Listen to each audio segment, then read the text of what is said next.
That wind certainly blew in through the tops of these beeches today. Thankfully, it's not so breezy down here.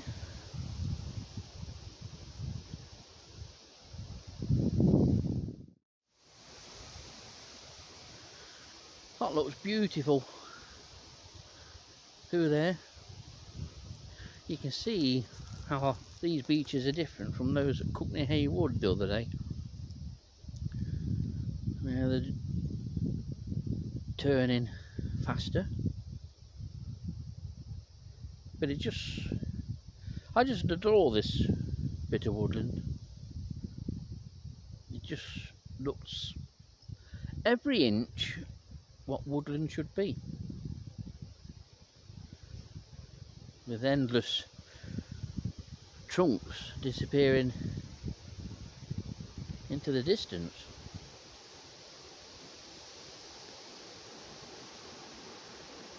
Perfect.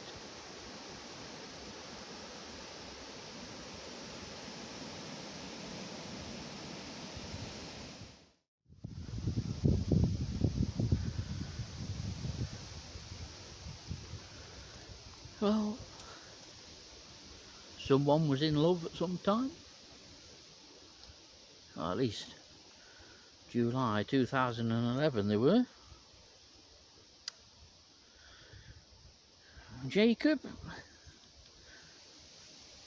I hope you're better grammatically now than you was then. Because when I first read it, I thought it was Jacob and Keisha forever.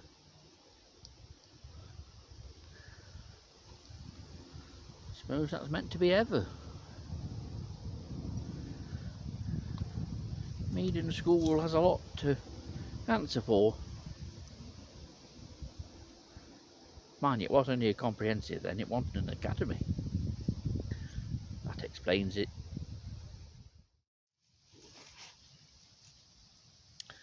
Here's a sight that if you're a tree you don't want to see. This, I believe, is honey fungus, or one of several species of honey fungus. And this, if you get this in trees, in parks, or in your garden, your tree and your woody shrubs has pretty much had it. Honey fungus forms the most incredible network of mycelia that goes under the bark of trees and obviously through the ground. And it's black, it's almost like a wide netting. In its way, it's a tremendous thing, but it ultimately spells doom for the tree. This tree's throwing things at me.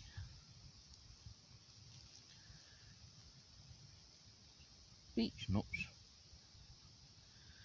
But honey fungus, very common, you'll see it everywhere, and you'll often see dead trees that have fallen or have been sawn down because they were dead or dangerous, and where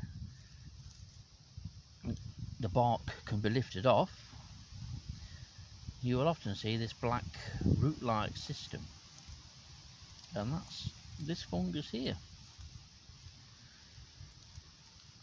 Honey fungus. It's not good.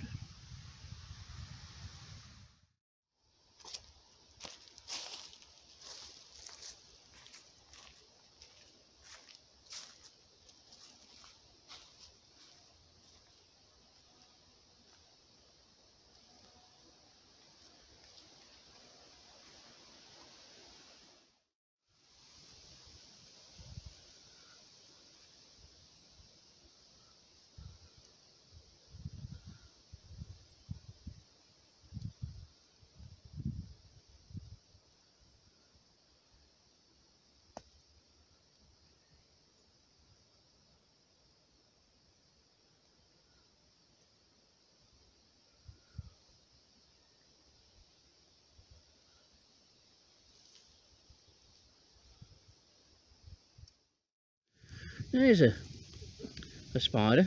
Don't often encounter it. It's not under every log that you'll turn over in Sherwood Forest, but this is Coyotes atropos, and it's a might look like a short-legged house spider to the majority of you.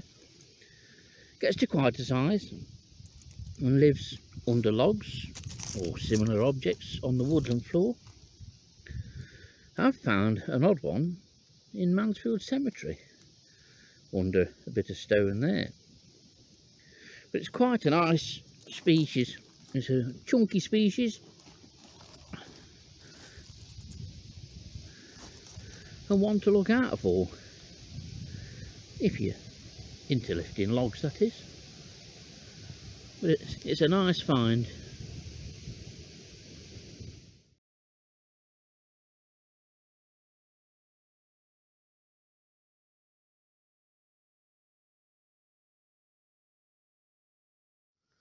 And for the fungi lovers amongst you, here's an interesting one.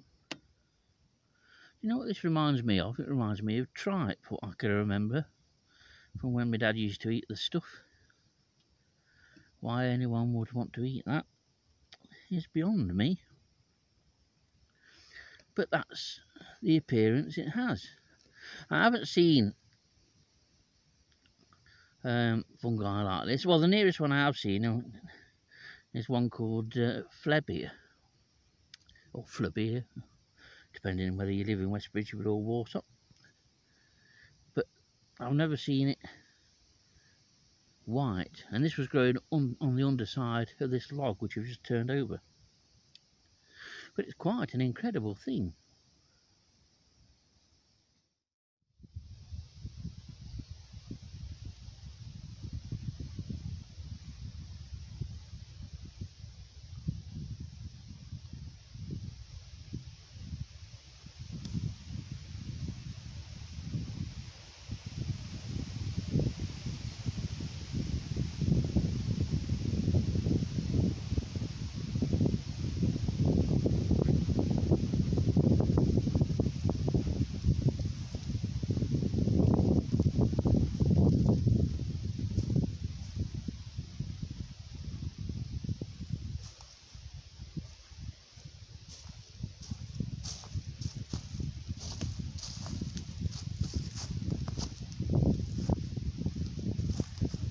Relatively quiet.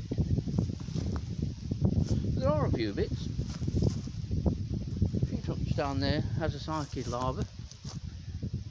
This is the second one I've seen actually. I've seen another one just down there that's ascending the tree, which they do this time of year. Several species do at least, and they'll find a place to secure themselves to on the trunk, and then they'll overwinter there openly on the trunk. Both the larvae of this one and that one have got black heads, which narrows it down a little bit, but the cases are reminiscent of Nerissa duplicella, or duplicella, depending on how you pronounce it, which is one of the commoner of the cycad moths, and you'll get it even on some urban street trees.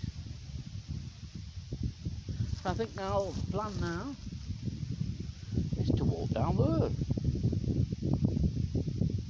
and make his way back. I was hoping that maybe on one of these trees I might have come across Platybunus pinetorum.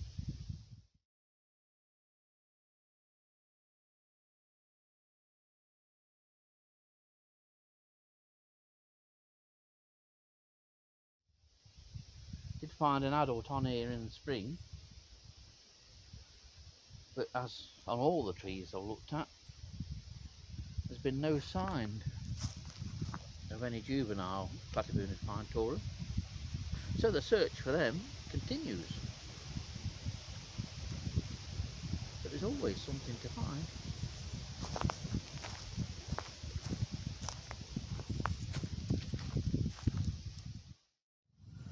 And here is that larval case just there, look.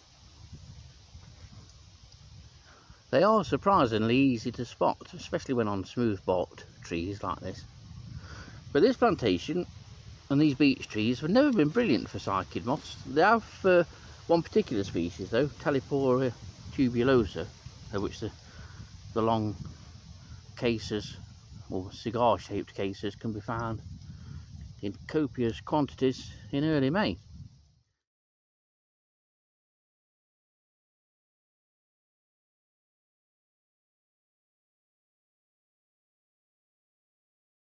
But the other species like the Dahlicas and Nericea, never found these here in any numbers, it's just odd ones. There's a bountiful harvest being missed this year, it seems to me, and that's sweet chestnut. There's an abundance of them on the floor this year, and yet no one seems to be out collecting them. It's a shame all this free natural produce going to waste.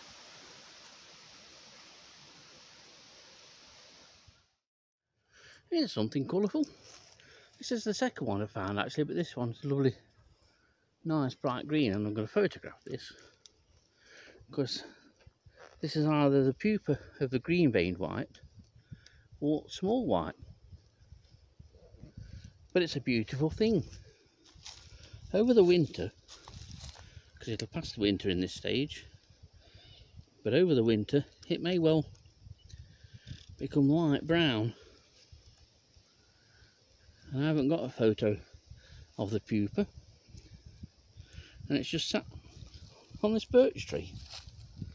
Let's see if we can get decent enough light for a photo.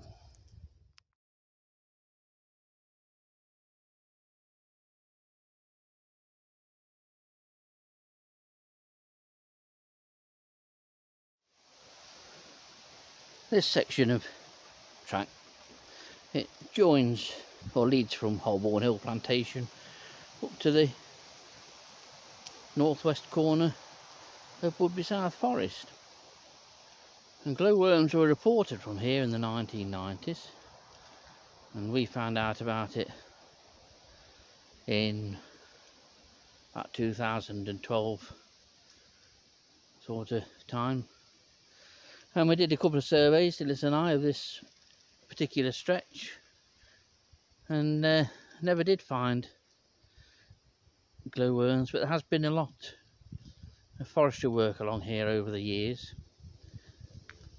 and I did try again this spring in this area, not on the most ideal of nights, but fairly certain now that glowworms, if they were here, are no longer in this part of the forest.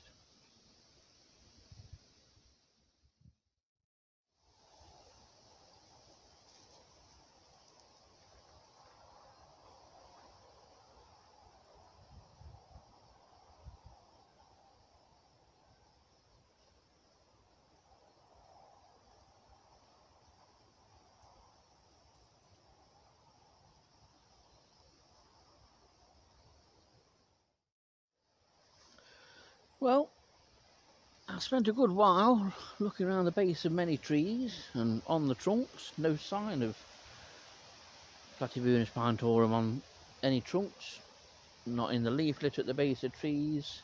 I've looked under logs and any pieces of bark that's fallen on the floor, and had no joy.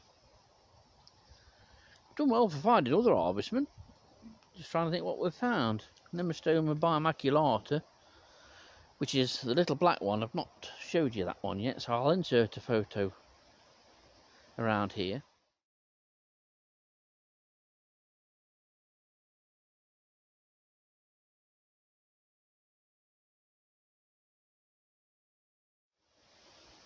A couple of Libunum rotundum, numerous Dicranopulpus ramosus, and Paralygolopus agrestis and Apilio trident, so not done too bad really. And there's quite a few Diurnia ellipsiella flying around, which is nice because this will be another site for them. So the visit's not been a total disaster. Not found pinetorum, but I think the place to go looking for that is the place where the highest numbers were last year, or this year rather, and that was in a strip of beach woodland at the side of the A614 opposite the Clumber Hotel, and that is probably offering the best chance of finding a juvenile. So until then, I think I'm going to go home, have something to eat. I didn't have a drink yesterday, which is something I won't be able to claim tomorrow.